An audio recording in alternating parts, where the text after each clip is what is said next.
The morning sun cut through the haze over San Antonio, Texas, painting the sky in shades of amber and gold.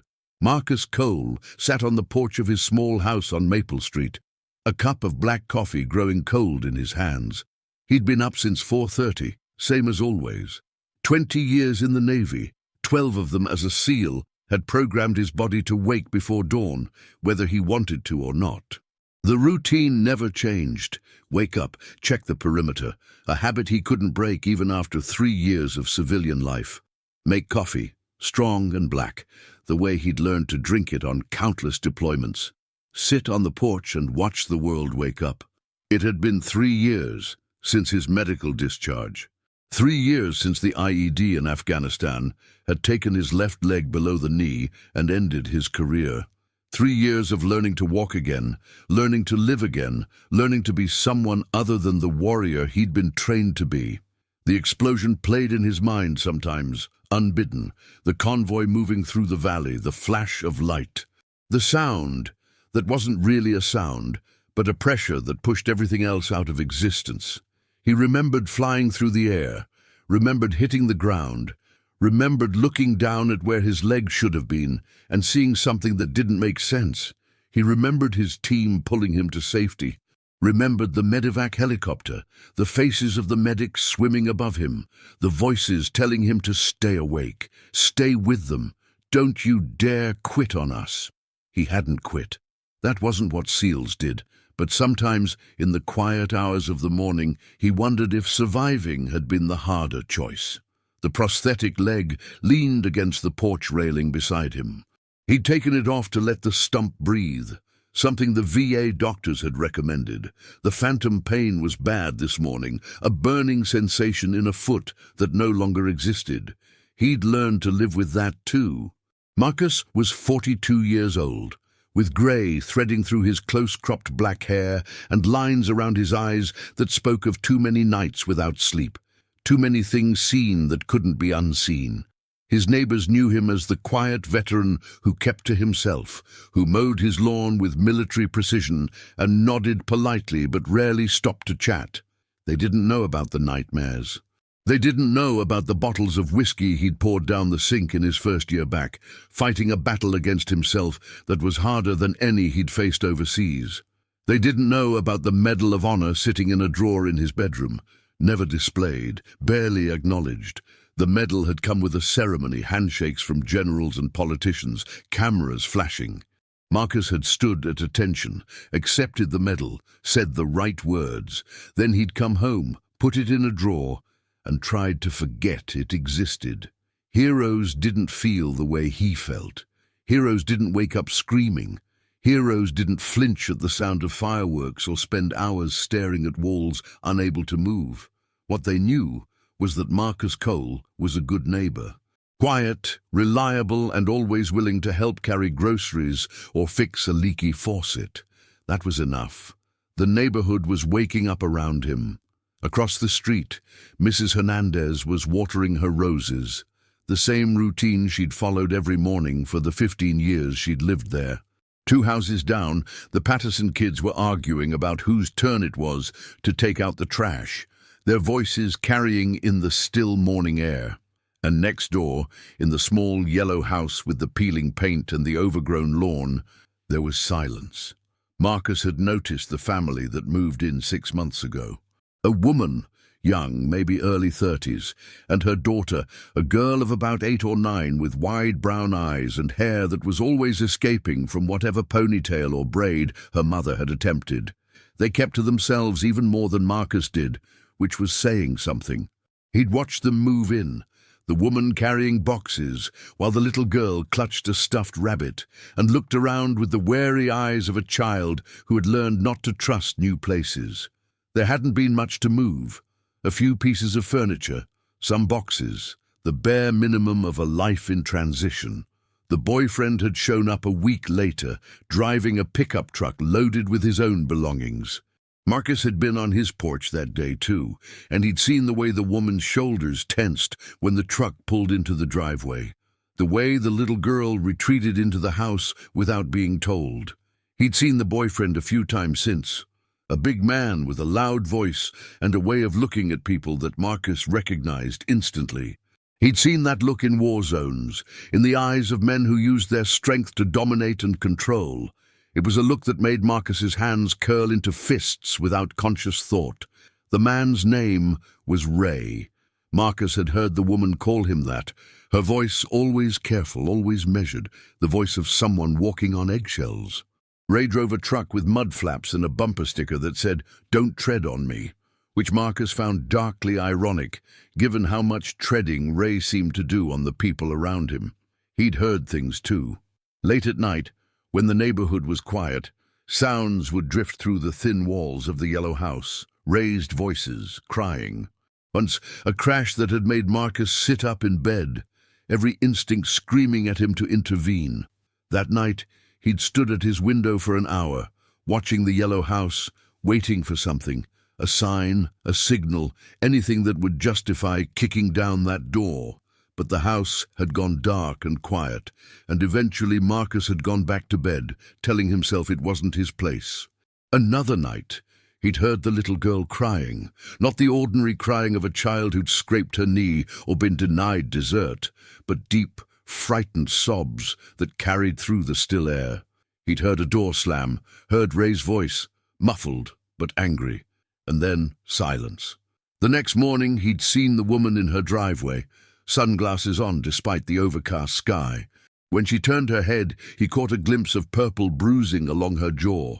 She'd seen him looking. For a moment their eyes met, and Marcus saw something in her gaze, a plea, maybe, or a warning.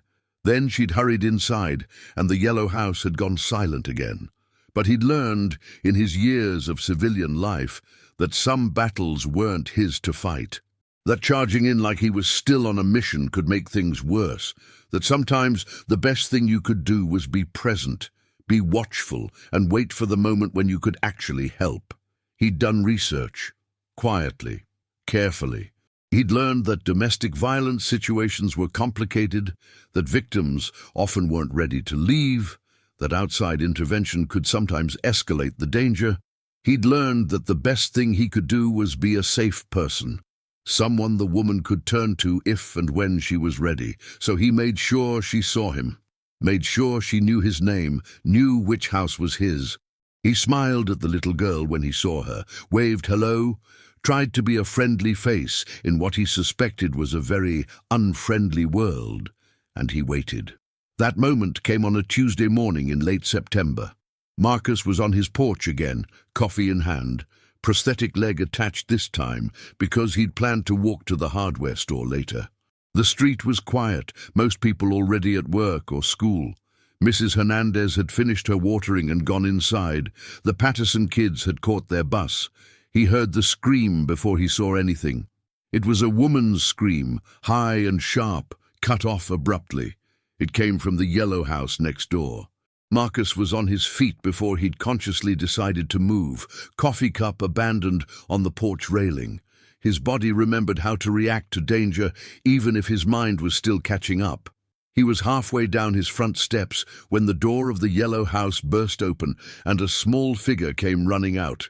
The girl.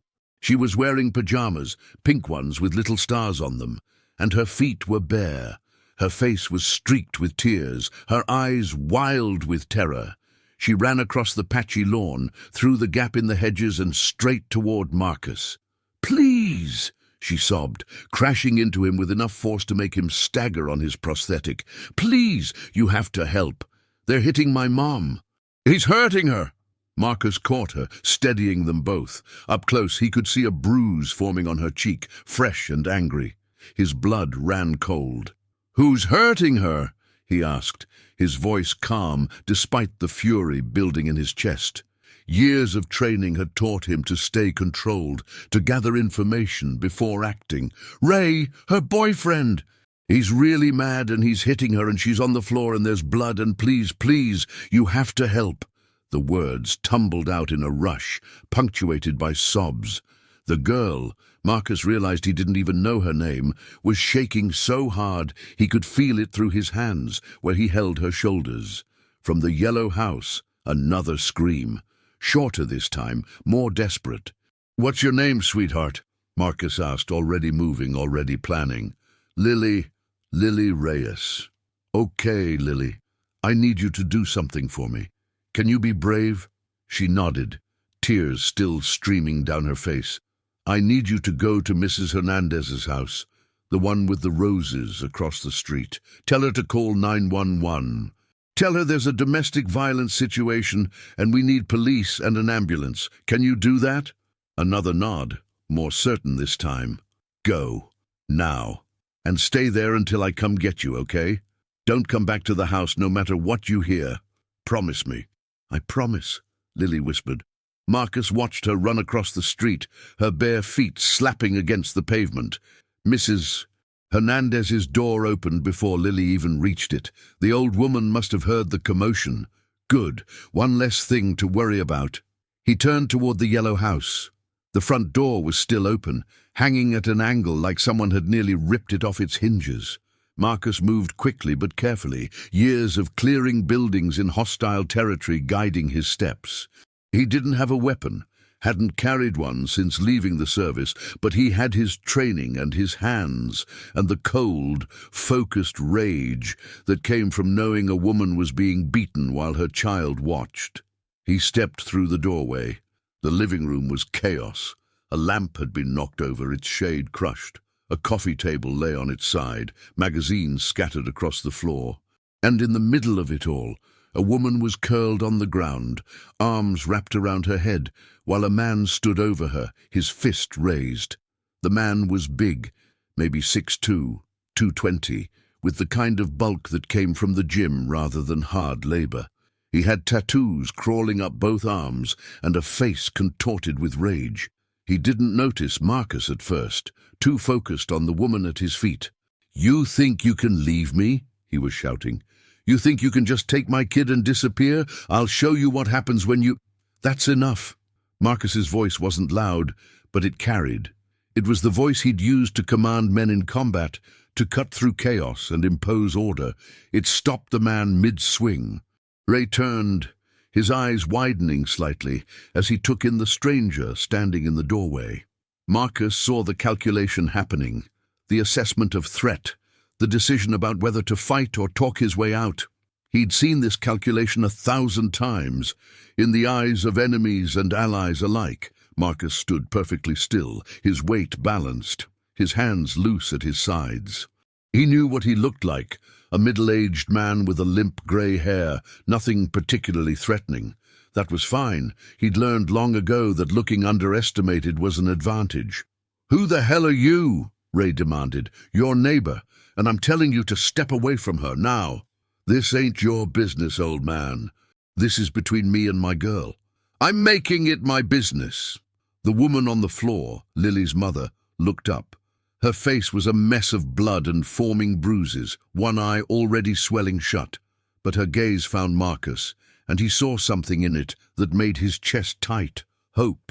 Desperate, fragile hope. He'd seen that look before too, in the eyes of civilians caught in war zones. In the eyes of hostages he'd helped rescue. The look of someone who had given up, who had accepted their fate, suddenly realizing that maybe, just maybe, there was another way. "She wants you to leave," Marcus said. "I suggest you do that." Ray laughed, a harsh, ugly sound. "Yeah, and who's going to make me, you?" He looked Marcus up and down, his lip curling. "I've seen you limping around. You're a cripple. What are you going to do, hobble at me?" Marcus didn't respond. He'd heard worse. He'd been called worse. Words didn't matter. Actions did. He took a step forward.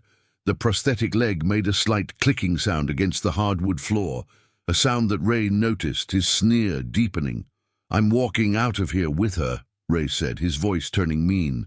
"And if you try to stop me, I'm going to put you in the ground right next to your leg. You're not walking anywhere. The police are on their way. You can stay here and get arrested, or you can try to leave and I'll stop you. Your choice." For a long moment, nobody moved. The room was frozen, tableau of violence interrupted.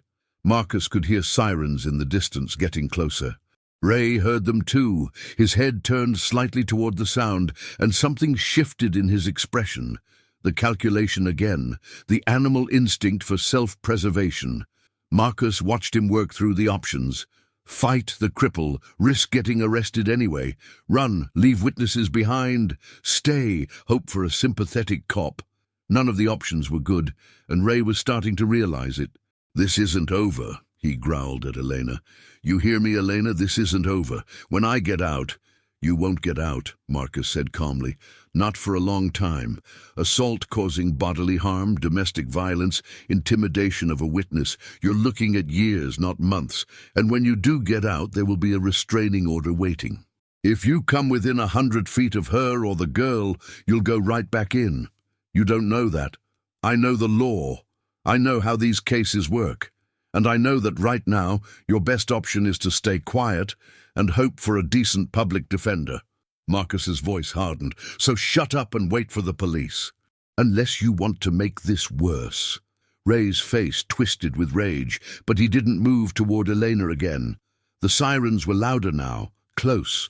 Marcus could see the fight draining out of him, replaced by the sullen resignation of a bully who'd been outmaneuvered. He started toward the door, toward Marcus. Marcus didn't move. He stood in the doorway like a wall, like the hundreds of doors he'd held in dozens of countries, the physical manifestation of a line that could not be crossed. Ray stopped a foot away from him. Up close, Marcus could smell the alcohol on his breath, could see the broken blood vessels in his eyes. An addict, maybe, definitely a coward. The kind of man who only felt strong when he was hurting someone weaker. "Move," Ray said. "No." "I said move, cripple." Ray's hand came up, palm open, shoving toward Marcus's chest. What happened next was over in less than 2 seconds. Marcus caught the incoming hand, redirected its momentum, and used Ray's own weight against him. A pivot, a twist, and Ray was face down on the floor with his arm pinned behind his back at an angle that was half an inch from dislocating his shoulder. "Here's what's going to happen," Marcus said, his voice still calm, still controlled. "You're going to stay right here until the police arrive. You're going to tell them exactly what you did. And then you're going to spend a long time thinking about your choices in a cell somewhere. Do you understand?" Ray struggled, trying to break free. Marcus applied slightly more pressure to the arm, and Ray screamed. "Do you understand?" Yes, I understand. Get off me. Not until the police are here." The sirens were loud now, pulling onto the street. Marcus heard car doors slamming, footsteps approaching. He didn't take his eyes off Ray, didn't ease the pressure on his arm until he heard a voice behind him. "Sir, I need you to step away slowly." Marcus looked up to see 2 officers in the doorway, hands on their weapons, but not drawn. He recognized the wariness in their eyes. They'd arrived at a violent scene to find one man pinning another to the ground. They didn't know who was the threat. "My name is Marcus Cole," he said clearly. "I'm a veteran, retired Navy. This man was assaulting the woman on the floor when I intervened. Her daughter came to my house for help. I restrained him until you arrived." He released Ray's arms slowly, deliberately, and stepped back with his hands visible. The next few minutes were controlled chaos. One officer secured Ray, reading him his rights, while the other checked on Elena. An ambulance arrived, paramedics rushing in with their equipment. Neighbors had gathered on the street, drawn by the sirens and the commotion, their faces a mix of shock and morbid curiosity. Marcus stepped outside to give the paramedics room to work. His leg was aching. The prosthetic didn't handle stress as well as his real leg had, and his hands were shaking slightly from the adrenaline dump. He sat down heavily on the front steps of the yellow house and took a deep breath. "Sir?" He looked up. One of the officers was standing in front of him, a young woman with kind eyes and a serious expression. "I'm Officer Chen. Are you okay? Do you need medical attention?" "I'm fine." "I'll need to take your statement, if you're up for it." Marcus nodded. He told her everything, the sounds he'd heard over the months, the girl running to him for help, what he'd seen when he entered the house. Officer Chen took notes, asked clarifying questions, and didn't flinch at any of it. "You did a good thing today, Mr. Cole," she said when he was finished. "A lot of people hear things like that, and they don't get involved. They tell themselves it's not their business. It was my business the moment that little girl asked for help. Still, you probably saved that woman's life." Marcus didn't know what to say to that. He'd saved lives before, overseas, and every one of them had left him with more questions than answers. He nodded at Officer Chen and looked away. Across the street, Mrs. Hernandez's door opened. Lily emerged, still in her star-covered pajamas, her feet now wrapped in what looked like men's socks that were far too big for her. She stood on the porch, scanning the chaos across the street, until her eyes found Marcus. She ran. This time, when she crashed into him, Marcus was braced for it. He caught her easily, wrapping his arms around her small, shaking body as she buried her face in his chest. "Is my mom okay?" she asked, her voice muffled. "Is she dead? Please tell me she's not dead." "She's not dead, sweetheart. The paramedics are helping her right now. She's going to be okay. And Ray? He's going to jail. He's never going to hurt your mom again." Lily pulled back enough to look at his face, searching for truth or lies. Whatever she found there seemed to satisfy her, because some of the tension drained from her small shoulders. "You saved her," she said. "You saved my mom."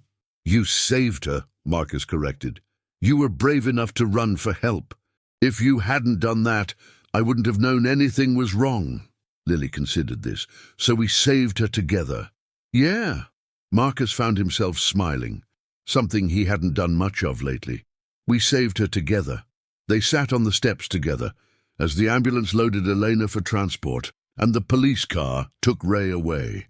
Neighbors gradually dispersed, the excitement over, normal life resuming. But Lily stayed beside Marcus, her hand finding his and holding on tight. "What's your name?" she asked eventually. "Marcus. Marcus Cole." "Thank you, Marcus." He squeezed her hand gently. "You're welcome, Lily." At the hospital, Elena Reyes drifted in and out of consciousness as doctors assessed the damage. Fractured cheekbone, broken ribs, 2 of them. Concussion. A cut above her eye that needed stitches. None of it life-threatening, all of it painful. The fluorescent lights above her bed hummed softly, a sound that seemed to come from very far away. She kept seeing Ray's face, twisted with rage, his fist coming down. Kept hearing Lily screaming, the sound of glass breaking, the moment when she'd thought this is it, this is how it ends. But it hadn't ended. Someone had come. A stranger with kind eyes and a calm voice who had walked into that room like he belonged there, like facing down violent men, was just another Tuesday morning. Between the examinations and the tests, she asked for her daughter. The social worker assigned to the case, a tired-looking woman named Grace with graying hair and kind eyes, explained that Lily was safe, that she was with a neighbor who had intervened during the assault. Elena had flinched at the word assault, then nodded wearily. "Can I see her?" "Soon. The police need to interview her first, with a child advocate present. Standard procedure. But she's asking for you too. She's okay, Ms. Reyes. She's a brave little girl." "Brave?" Elena's voice cracked. "She shouldn't have had to be brave. She shouldn't have seen any of that. She's 8 years old, 8, and she's already seen—" She couldn't finish. Grace moved closer, her voice gentle but firm. What she saw today was terrible, but she also saw something else. She saw her mother's neighbor rush to help. She saw the police come and take the bad guy away. She saw that there are good people in the world, people who will protect her. That matters, Ms. Reyes. That matters more than you know. Elena closed her eyes, tears sliding down her bruised cheeks. She shouldn't have had to see any of that. No, she shouldn't have. But children are resilient. With the right support, the right therapy, she can process this. She can heal. Grace paused. "You both can. I don't know how to heal from this. I don't even know who I am without—" Eleanor stopped, shaking her head. "I've been with Ray for 2 years. Before that it was someone else, someone who was supposed to love me but didn't know how. And before that—" She laughed bitterly. "There's always a before that. There's always another man who promises things will be different and then they're not.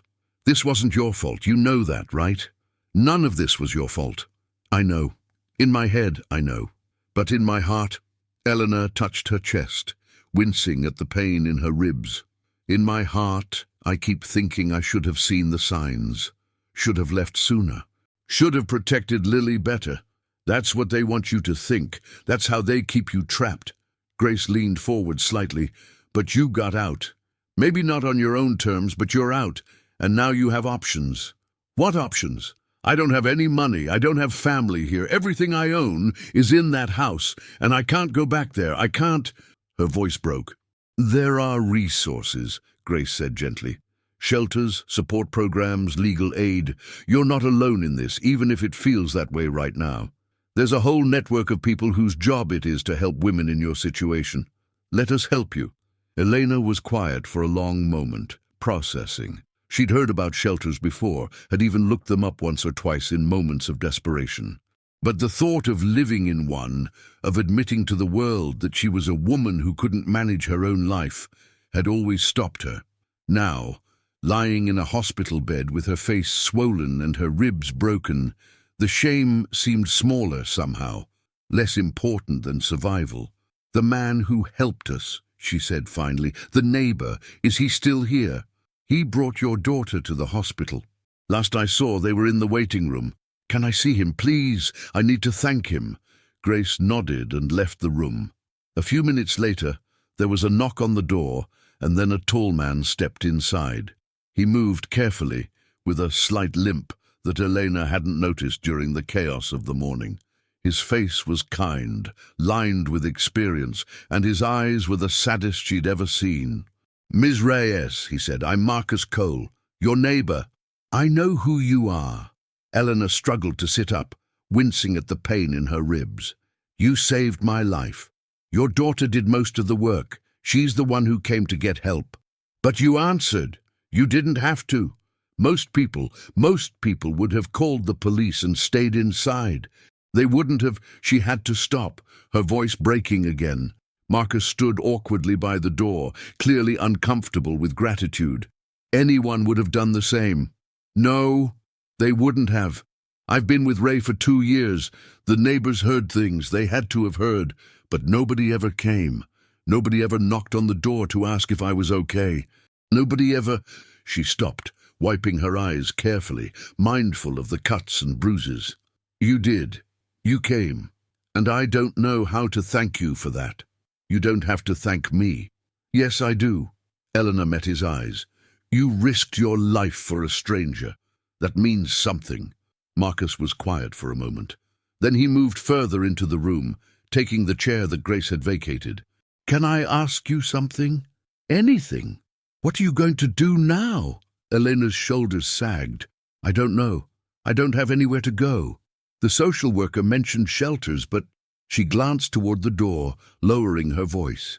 Lily's been through so much.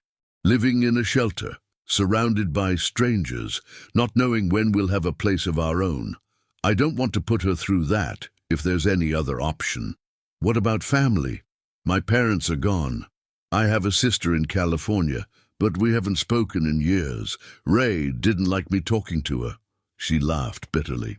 Ray didn't like me doing a lot of things. Marcus leaned back in his chair, considering. I have a guest room. Eleanor blinked. What? At my house. It's small, but it's clean.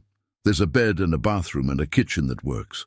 You and Lily could stay there until you figure out your next move. I couldn't. We couldn't. You don't even know us. I know your daughter was brave enough to ask for help. I know you tried to protect her. That's enough. But why would you? Because I've been where you are. Marcus's voice was quiet. Not the same situation, but the same feeling. Coming home from overseas, everything I knew was gone. I was broken and angry, and I didn't know who I was anymore. And someone helped me. A stranger at the VA who had no reason to care but did anyway. He helped me find an apartment, get back on my feet, remember that there was still a life worth living. He paused. I never got to pay him back. He died a year later. Heart attack. But I can pay it forward, if you'll let me. Elena stared at him, this strange, quiet man who had walked into violence without hesitation and was now offering her a lifeline. Her instincts, honed by years of manipulation, screamed at her to be suspicious. Nobody helped for nothing. There was always a price, but there was something in Marcus's eyes that silenced those screams. Something genuine. Something broken that recognized something broken in her. "Okay," she said softly. "Okay. Thank you. Don't thank me yet. I'm not much of a cook, and the guest room hasn't been used in years. It probably needs airing out." Despite everything, the pain, the fear, the uncertainty, Elena found herself smiling. "We'll manage." Lily was waiting in the hallway when Marcus came out of her mother's room. She jumped up from the plastic chair where she'd been sitting, her eyes wide with anxiety. "Is she okay? Can I see her now?" "She's okay. She's hurt, but she's going to heal. And yes, you can see her. But first—" Marcus crouched down to her level, ignoring the protest from his prosthetic leg. "I talked to your mom. You're both going to come stay at my house for a while, until you figure out what's next. Is that okay with you?" Lily's eyes went even wider. "Really? We can stay with you, if you want to. Is there a garden?" Mom always wanted a garden, but Ray said gardens were stupid and a waste of water. Marcus thought of his small backyard, the patch of dirt he'd never gotten around to doing anything with. "There's space for a garden. Maybe you and your mom can plant one." Lily's face broke into a smile, the first real smile Marcus had seen from her. It transformed her whole face, made her look like the child she was supposed to be, instead of the frightened refugee he'd first met that morning. "I'd like that," she said. "I'd really like that." Marcus straightened up, his knee popping. "Go see your mom. I'll be right here." He watched her disappear into the hospital room, heard the muffled sound of crying, happy crying this time, and leaned against the wall with a sigh. What had he gotten himself into? He didn't know. But for the first time in a long time, he felt like he was doing something that mattered. Something that used all the training and strength he'd built up over the years for something good, something pure. It felt right. The first week was an adjustment. Elena was released from the hospital after 2 days, her ribs wrapped, her face a canvas of fading bruises. Marcus had spent those 2 days preparing, cleaning the guest room, buying groceries, trying to remember how to make his house feel like something other than a place to sleep. He'd called his buddy Thompson, another veteran who ran a furniture donation program for families in need. Within hours, there was a proper bed for Lily, a small dresser, and a nightstand with a lamp shaped like a dolphin that Thompson's wife had insisted on including. "Kids need something happy to look at," she'd said over the phone. "Trust me on this one." Marcus had set up the dolphin lamp on the nightstand and stepped back to survey his work. The room looked almost inviting, almost like a real home. Lily helped with the rest. She'd attached herself to Marcus with the tenacity of a barnacle, following him around the house, asking questions about everything. Why did he limp? He told her about the explosion in terms gentle enough for a child. Why did he live alone? He didn't have a good answer for that one. Had he ever shot a bad guy? He deflected that one entirely. "Were you ever scared?" she asked one afternoon while they were folding sheets for the guest room. Marcus considered the question seriously. "All the time." "Really? But you're so brave." "Being brave doesn't mean not being scared, Lily.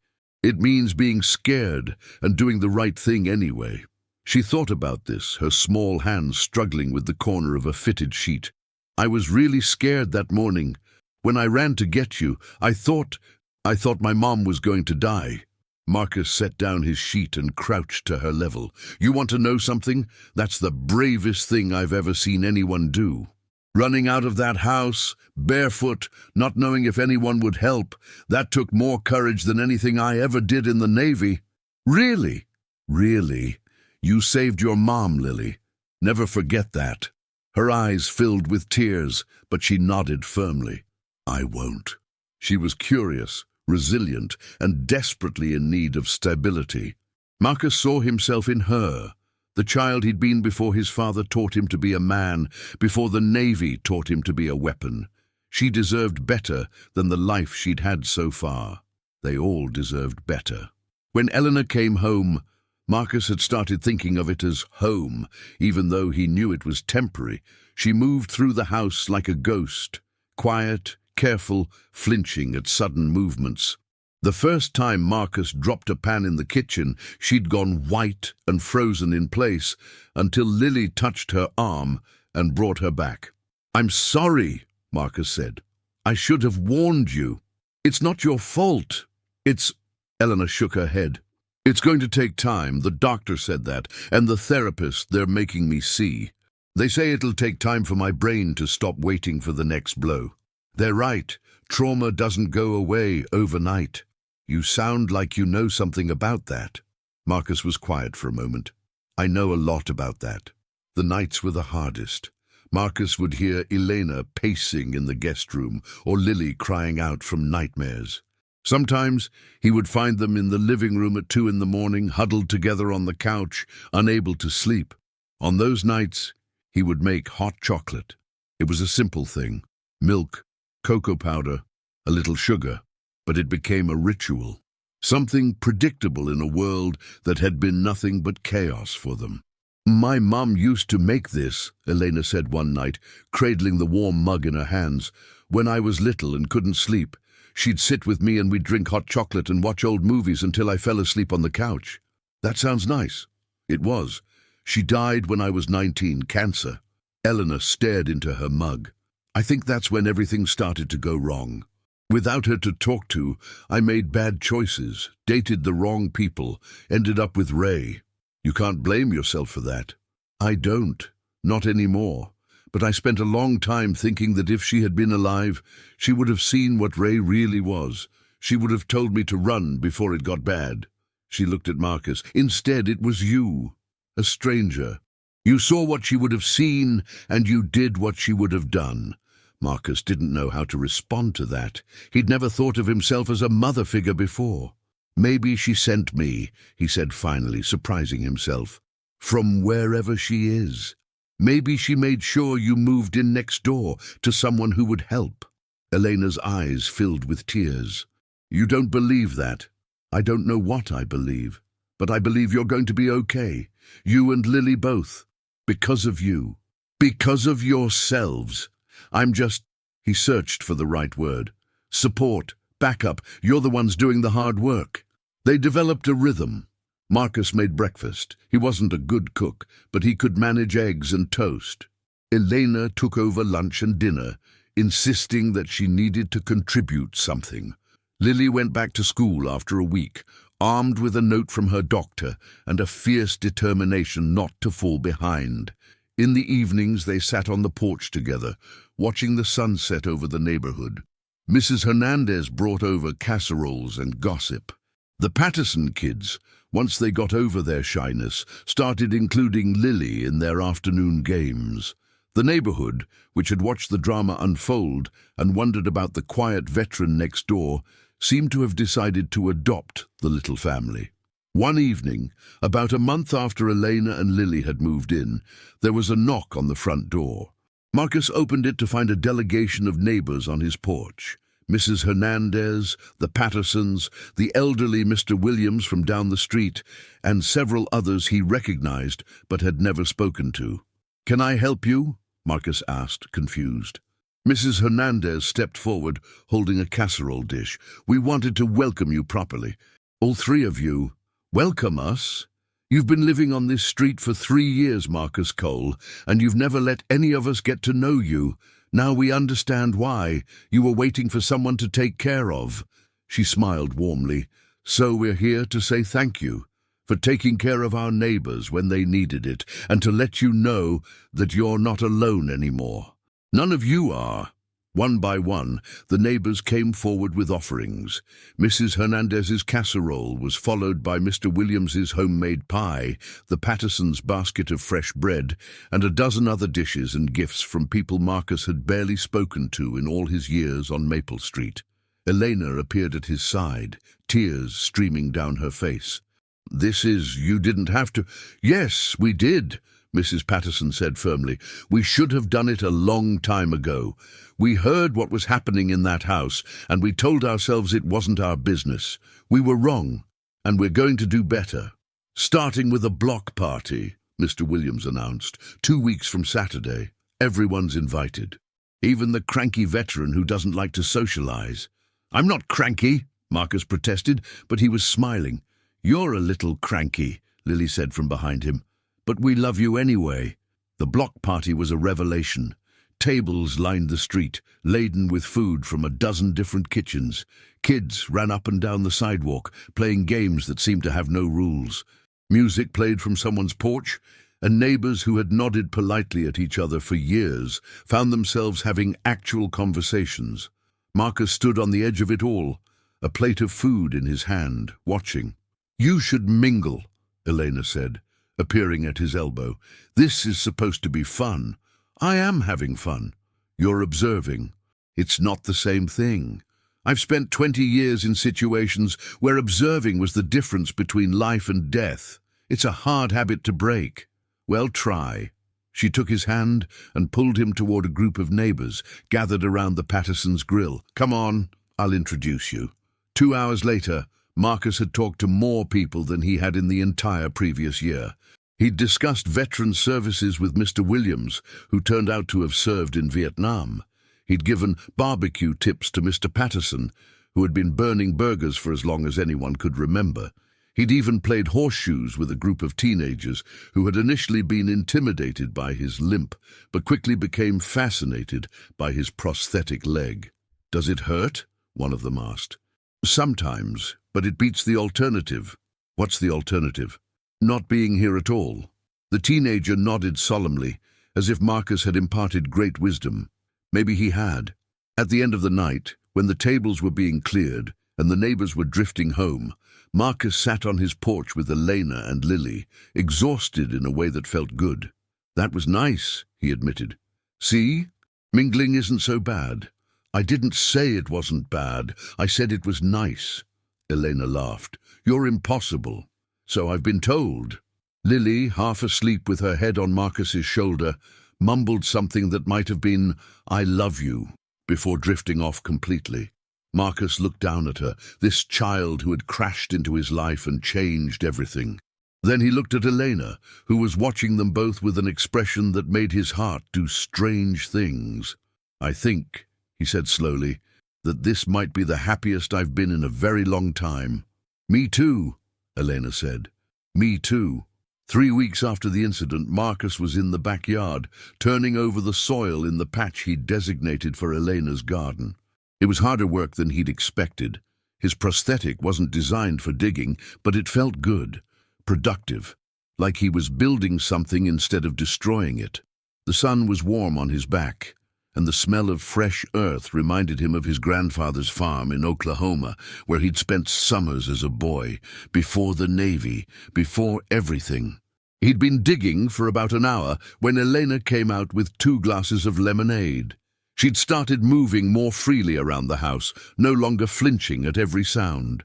The bruises on her face had faded to yellow-green shadows, almost invisible unless you knew where to look. "You're working too hard," she said, handing him a glass. "You should take a break." "Almost done." Marcus wiped the sweat from his forehead with his sleeve.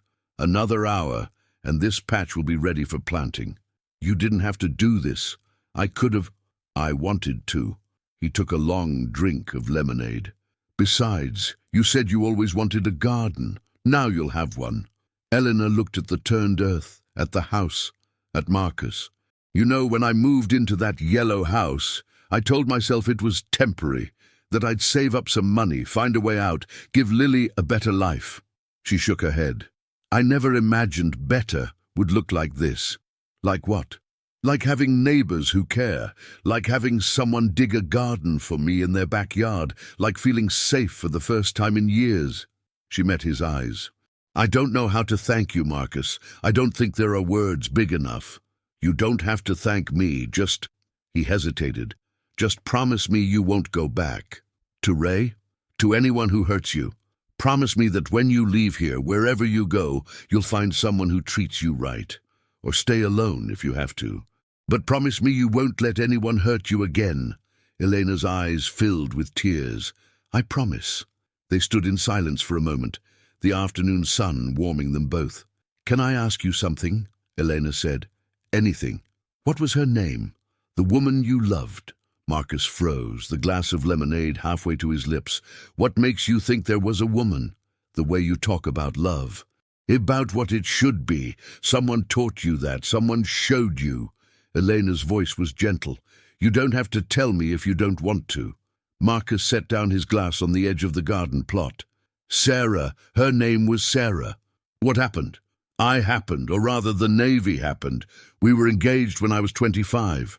She was beautiful and smart, and she wanted a life I couldn't give her.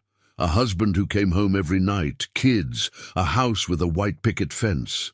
He picked up the shovel again, needing something to do with his hands. "I couldn't promise her any of that.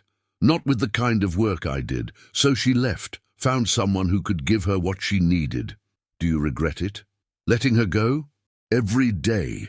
He drove the shovel into the earth, "but not as much as I would have regretted asking her to wait for a man who might never come home, or who might come home broken." "You're not broken." "I'm held together with titanium and stubbornness." "Close enough." Elena was quiet for a moment. Then she said, "You still could have those things. The house, the family. It's not too late." Marcus looked at her, really looked, at the woman who had survived hell and was still standing, at the strength in her eyes, the hope that refused to die. "Maybe," he said, "maybe it's not too late." Lily appeared at his elbow, seemingly out of nowhere. She had a way of doing that, appearing silently like a small ghost, then exploding into chatter. "What are you doing?" "Getting the ground ready for planting." "Can I help?" Marcus handed her a small trowel. "Start over there. Break up any big clumps of dirt you find." They worked in companionable silence for a while. Then Lily asked, "Marcus, can I tell you something?" "Sure." "I used to pray that someone would save us. Every night before I went to sleep, I'd pray that someone would come and make Ray go away. I prayed for a really long time, and nobody came, and I started to think that maybe God wasn't listening." Marcus stopped digging. "And now? Now I think maybe he was listening. He just took a while to answer." She looked up at him, her brown eyes serious. "I think he sent you." Marcus didn't know what to say to that. He wasn't a religious man. He'd seen too much to believe in a benevolent deity watching over everyone. But he also wasn't about to take away this child's faith. "Maybe he did," he said finally.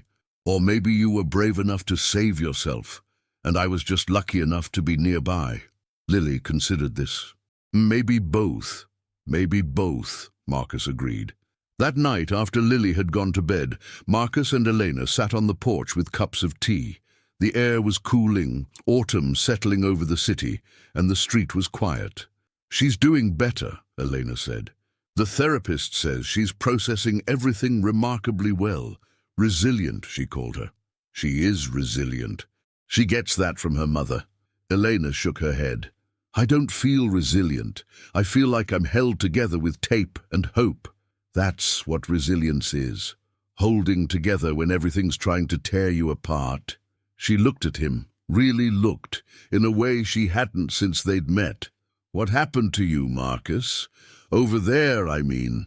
You don't have to tell me if you don't want to, but I feel like you understand things that most people don't, and I want to understand you." Marcus was quiet for a long moment. The question wasn't unexpected. Elena had been circling around it for weeks. But the answer was complicated, tangled up in memories he'd spent years trying to bury. "I lost people," he said finally. "My team, my brothers. Not all at once. That might have been easier, but one by one over the course of a decade. Some to bullets, some to bombs, some to the things they saw that they couldn't unsee." He paused. "The explosion that took my leg. It took 2 of my men too. I was the ranking officer. I was supposed to keep them safe, and I failed. That's not failure, that's war. I know that. Up here," he tapped his temple. "But in here," he touched his chest. "In here, it still feels like failure." Elena was quiet, letting the words settle. "When I came home, I didn't know how to be a person anymore," Marcus continued. "I knew how to be a soldier. I knew how to fight and strategize and survive, but I didn't know how to have a conversation that wasn't about tactics. I didn't know how to sleep without a weapon nearby.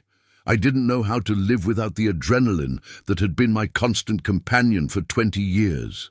How did you learn? Slowly, painfully, with a lot of help from people who had been where I was." He took a sip of his tea, grown cold in his hands. "I'm still learning. Some days are better than others." "That sounds familiar." Marcus looked at her, at this woman who had survived her own war, who was rebuilding her life from the wreckage. "Yeah, I guess it would."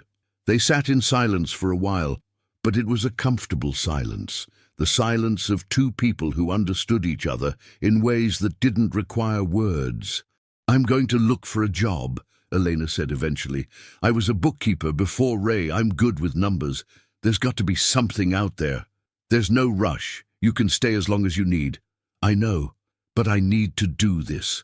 For myself, for Lily. I need to prove that I can stand on my own feet again." Marcus nodded. He understood that too. "There's an accountant in town, guy named Wilson.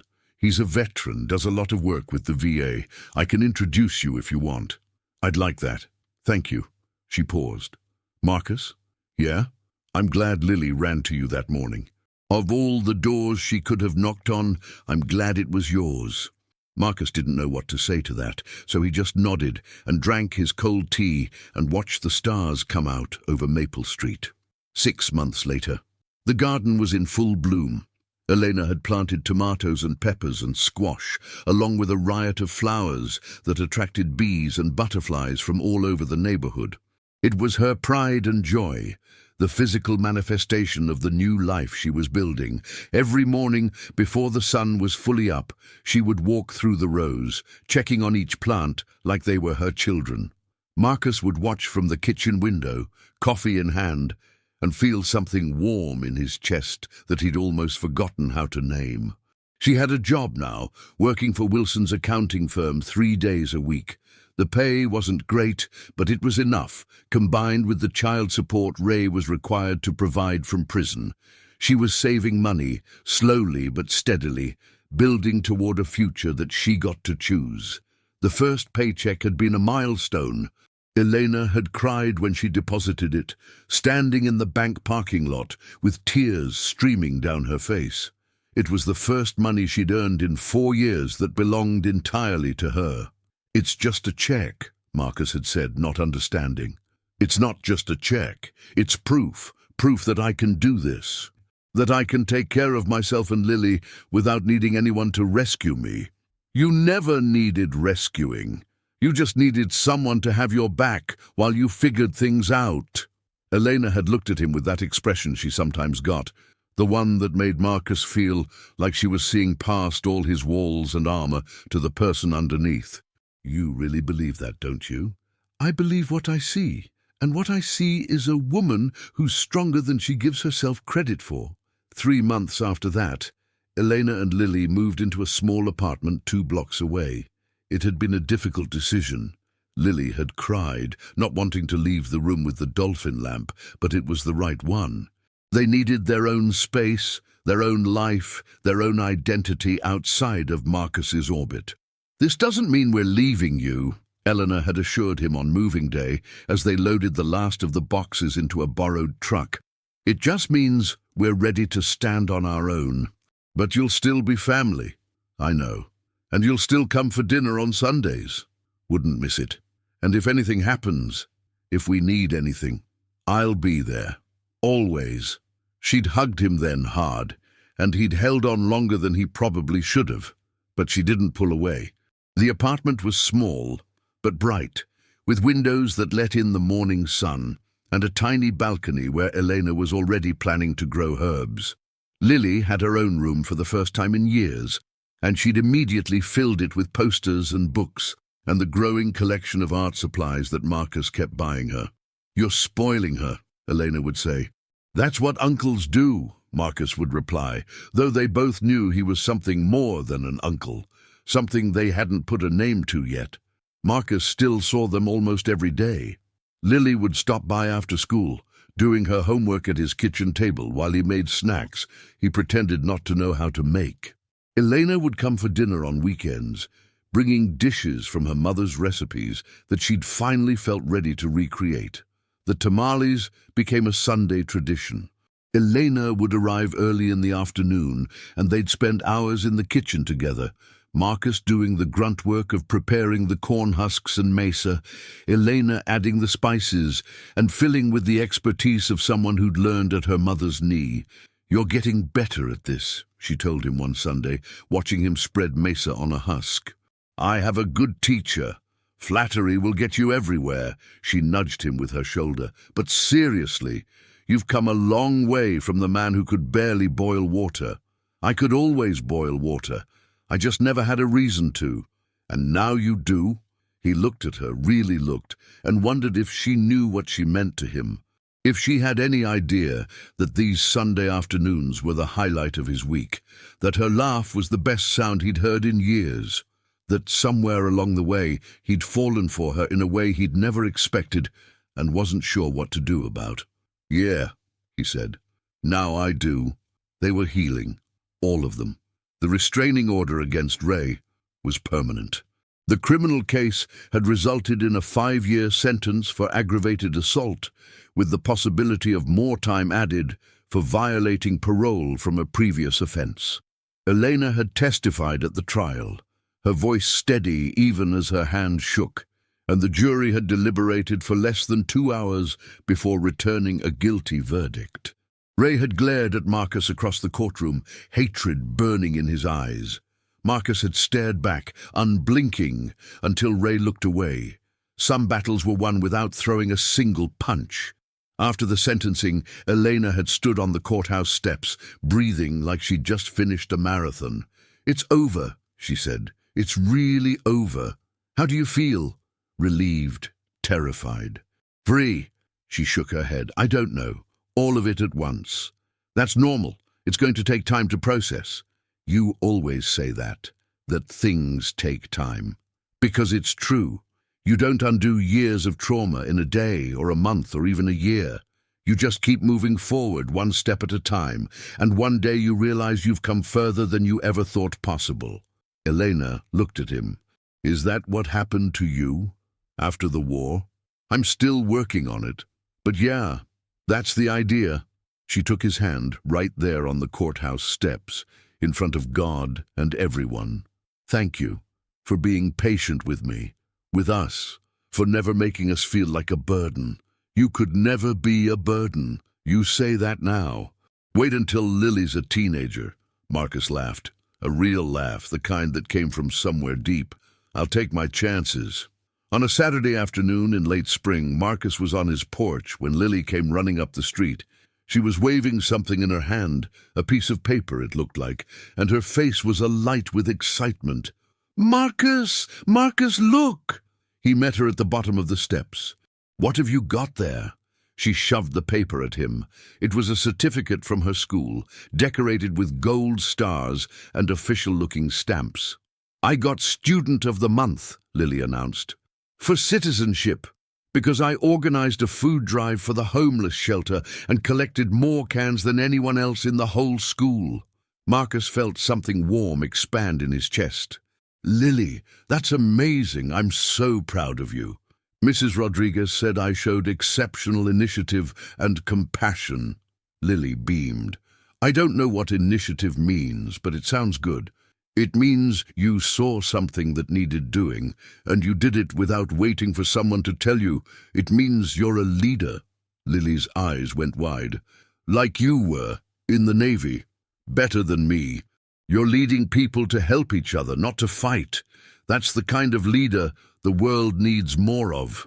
She threw her arms around him, a habit she'd developed over the months. Marcus no longer stiffened at the contact. He'd learned to accept her hugs as the gifts they were. "I'm going to go show Mom," Lily said, already pulling away. "She's going to be so excited." "She will be." "Go on, get." He watched her run down the street toward their apartment, certificate clutched to her chest like a trophy. The little girl who had run to him in terror on that September morning was gone, replaced by this confident, compassionate child who organized food drives and dreamed of making the world better. Marcus sat down on his porch steps, looking out at the neighborhood he'd called home for 3 years. Mrs. Hernandez was in her garden, as always. The Patterson kids were playing basketball in their driveway.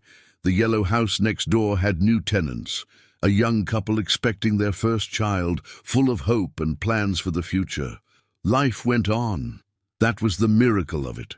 No matter what happened, life went on. His phone buzzed in his pocket, a text from Elena.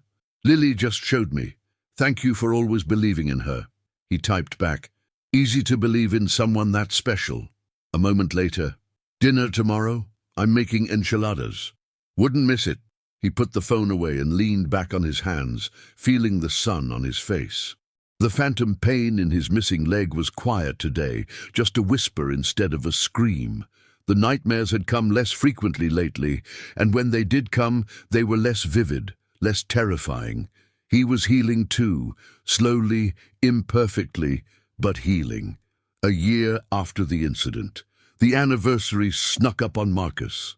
He didn't realize what day it was until he woke up from a nightmare at 3 in the morning, his heart pounding and his sheets soaked with sweat. The same nightmare he'd had for years.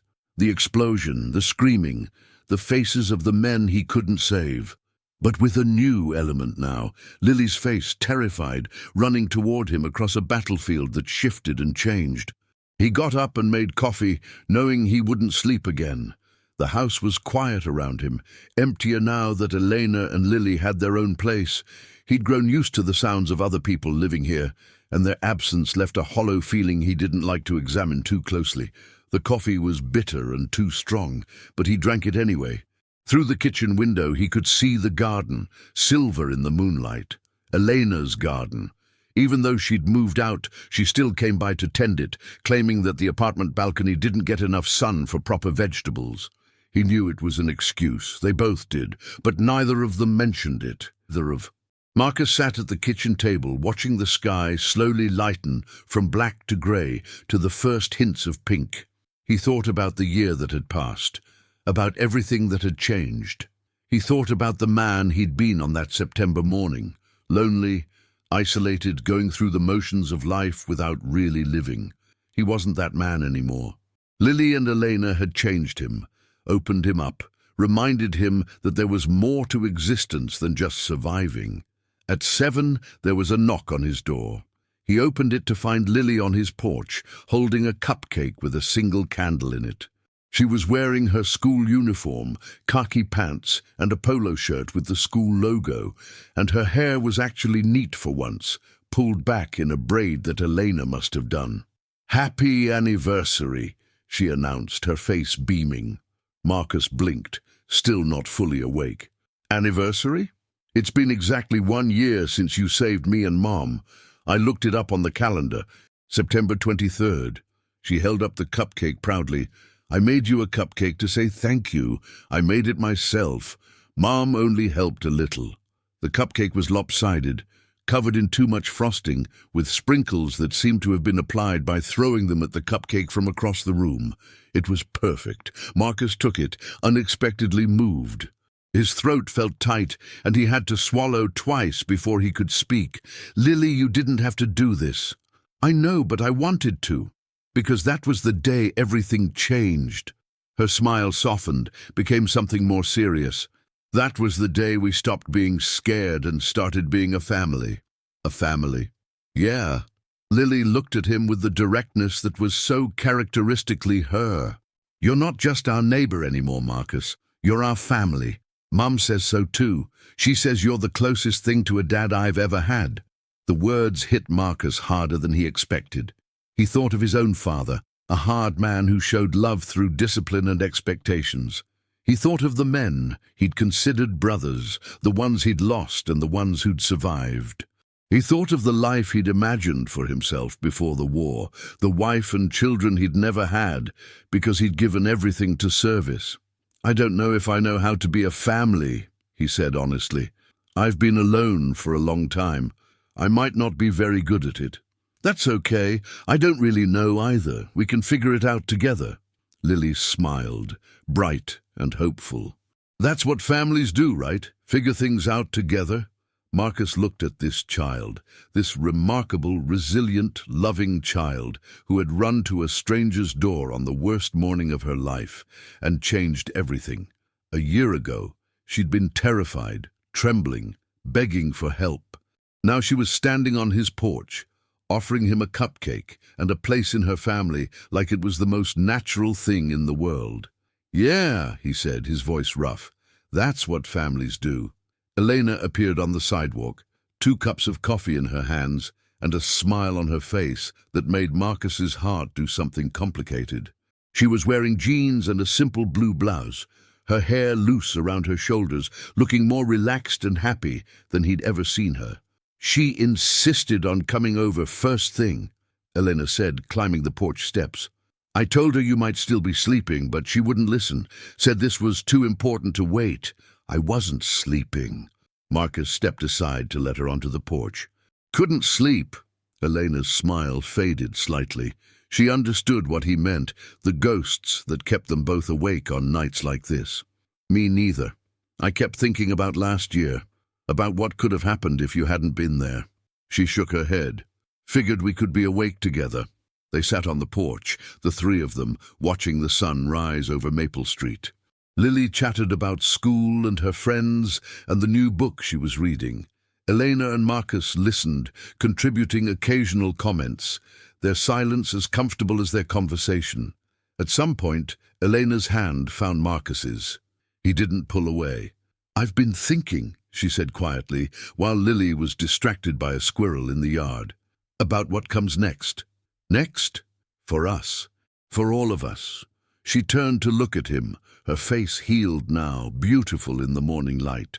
"I was thinking maybe it's time to stop pretending this is temporary.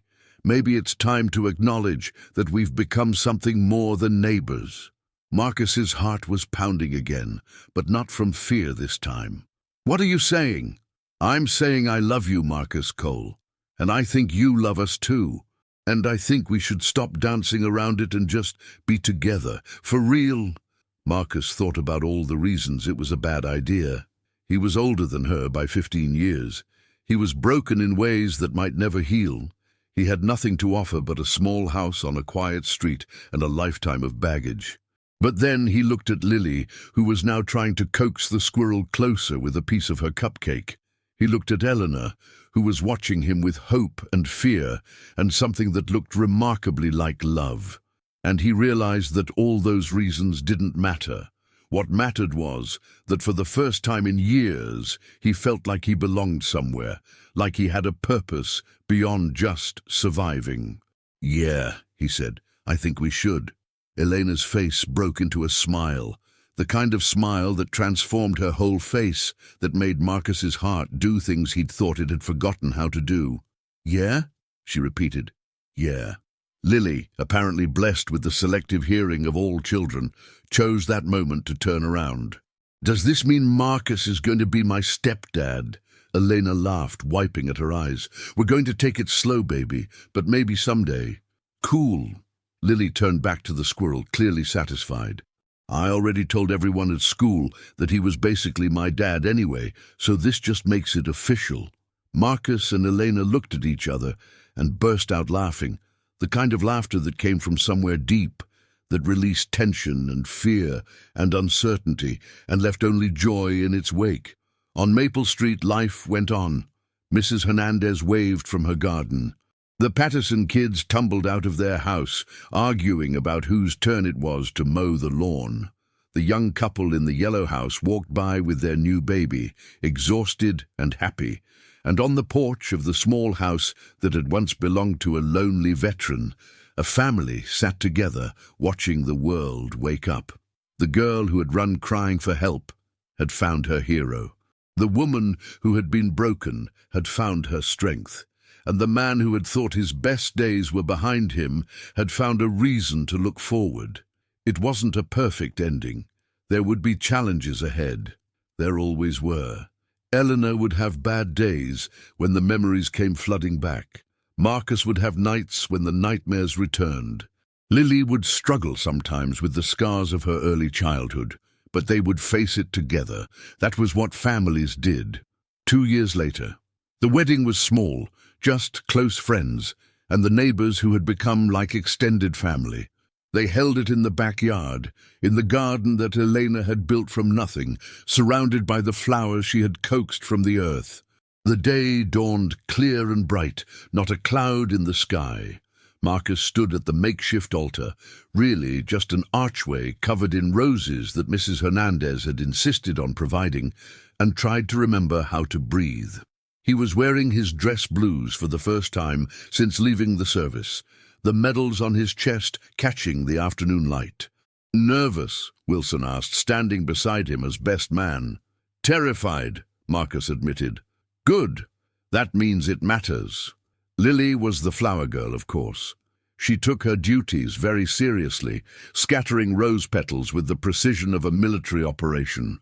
Something Marcus had definitely not taught her, no matter what Elena suspected. She wore a white dress with a blue sash, and her hair was done up in an elaborate style that must have taken Elena an hour to create. Mrs. Hernandez cried through the whole ceremony. The Patterson kids served as unofficial ushers, seating guests with varying degrees of competence. Wilson, Marcus's friend from the VA, stood as best man, his eyes suspiciously bright as he handed over the rings. When Marcus said, "I do," his voice was steady. When Elena said it, hers broke slightly, but she was smiling through her tears. And when the officiant pronounced them husband and wife, Lily cheered louder than anyone. The reception lasted well into the evening, fairy lights twinkling in the trees as music played and neighbors danced in the grass. Marcus, who had spent 20 years in some of the most dangerous places on earth, who had seen things that would break most people, who had thought he would never feel at home anywhere again, Marcus danced with his wife in a garden on Maple Street and felt finally at peace. "You know," Eleanor said, her head on his shoulder, "if you hadn't been on your porch that morning—" "Don't," he said gently. "And don't think about the what-ifs. We're here. That's what matters. I know, but I still think about it sometimes. How close we came to—" She shook her head. "I'm just grateful. For you. For everything." "Me too." Lily appeared at their elbow, slightly sticky from cake and vibrating with excitement. "When are we going to cut the rest of the cake? And can I have another piece? And also, when are we going on the honeymoon, and can I come?" Elena laughed. "Yes, soon maybe, and no, the honeymoon is just for adults." "That's not fair. I'm practically an adult." "You're 10. Almost 11.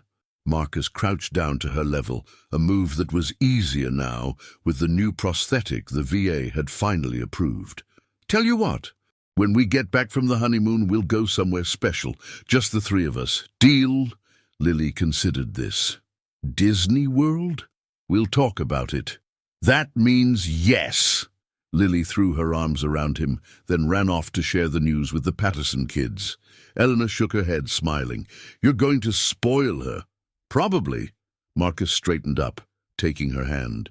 "But she's had enough hard times. She deserves some spoiling." "We all do."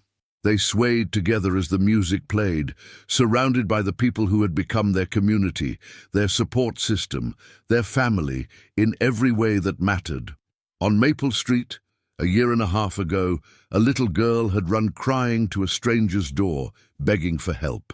The whole street had stopped, had watched as a quiet veteran stepped up, stepped in, and changed the course of 3 lives. Now that little girl was dancing with the Patterson kids, chocolate frosting on her dress and joy in her eyes. The woman who had been beaten and broken was radiant in white, laughing as her new husband stepped on her toes. And the man who had thought his fighting days were over had discovered that the most important battles are the ones we fight for love. The story could have ended in tragedy, so many stories like it did. But this one ended with a garden and a wedding and a family that had been forged in the worst of circumstances and emerged stronger for it. This one ended with hope. And on the porch of the small house on Maple Street, long after the guests had gone home and the fairy lights had been taken down, Marcus Cole sat with his wife and his stepdaughter and watched the stars come out. "Tell me a story," Lily said sleepily, her head in Elena's lap. "What kind of story?" "A true one, about a hero." Marcus thought for a moment. Then he began. "Once upon a time, there was a little girl who was very brave. She lived in a house where bad things happened, and every night she wished for someone to help. One morning, when things were very scary, she ran outside in her pajamas looking for a hero. And do you know what she found?" "What?" Lily asked, even though she knew this story by heart. "She found out that she was the hero all along, because she was the one who was brave enough to ask for help. She was the one who ran when running was the hardest thing in the world. She saved her mom, and she saved a lonely old soldier too. And they all lived happily ever after," Lily supplied. "Something like that." Marcus smiled. "They lived happily some days, sadly other days, but together always. And that's what mattered most." Lily was quiet for a moment. Then she said, "I like that story." "Me too, sweetheart. Me too." Elena met Marcus's eyes over their daughter's head, and in her gaze he saw everything he'd never thought he'd have. Love, family, home. The girl had run up to a former Navy SEAL, crying, "They're hitting my mum!" What he did next stopped the whole street. But what happened after, the healing, the growing, the building of a life from the rubble of the old one, that was the real story. That was the miracle, and it was only just beginning.